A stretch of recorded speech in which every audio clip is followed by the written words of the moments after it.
시청자 여러분 안녕하십니까. 금요일 밤 여수 MBC 뉴스데스크, 어제에 이어서 공원 일몰제 관련 기획보도로 시작하겠습니다. 내년 7월로 다가온 공원 일몰제, 지자체의 선제적 대응과 정부의 전폭적 지원이 시급하지만 기대에 미치지 못하고 있습니다. 네, 민간 자본으로 공원을 조성하는 등의 대안도 나오고 있지만 오히려 환경 훼손을 조장할 수 있다는 논란도 제기됩니다. 김종수 기자가 보도합니다. 도내 도시공원 가운데 내년에 시행될 공원 일몰제에 적용되는 곳은 125곳. 빽빽한 숲과 산책로 등 친환경 공간들이 시민들에게 여유와 안식을 제공하면서 중요도가 높아지고 있는 곳들입니다. 특히 악화되는 대기 환경에 맞서 미세먼지를 줄이는 효과까지 알려져 도시의 허파란 숨기는 역할을 하고 있습니다.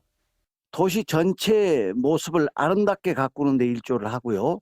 최근에는 지구 온난화나 도시 열섬 효과를 완화시켜주는 데 있어서 아주 큰 역할을 하고 있는 것들이 도시공원이어서. 그러나 2,700여 헥타르의 녹지가 공원 일몰제 대상에 포함돼 공원의 효력을 잃을 수 있다는 우려가 꾸준히 제기되고 있습니다.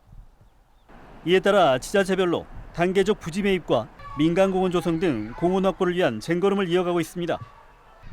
특히 정부가 도시공원을 매입하는 지자체에게 지방채 발행을 독려하고 일부 이자를 지원해주기로 하면서 효과를 낼지도 주목됩니다.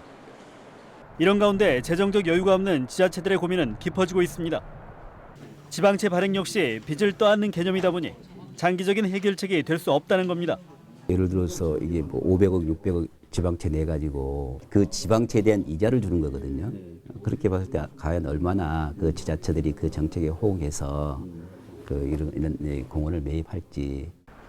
민간공원 조성이란 특단의 대책을 두고 최적의 선택이 아니라는 주장도 곳곳에서 터져 나옵니다.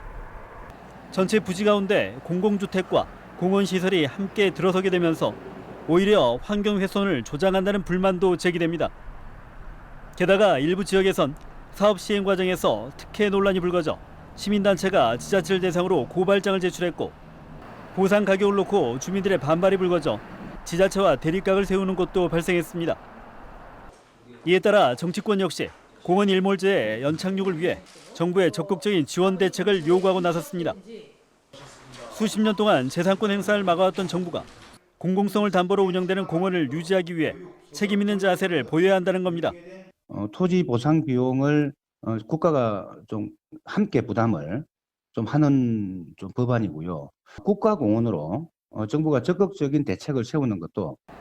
주민 환경권을 위해 천문학적 비용을 감당해야 하는 상황에서 세금 감면과 매입 비용 지원 등 현실적인 대안이 주목을 받는 이유입니다.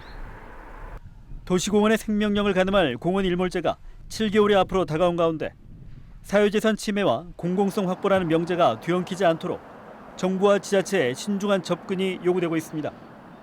MBC 뉴스 김종수입니다.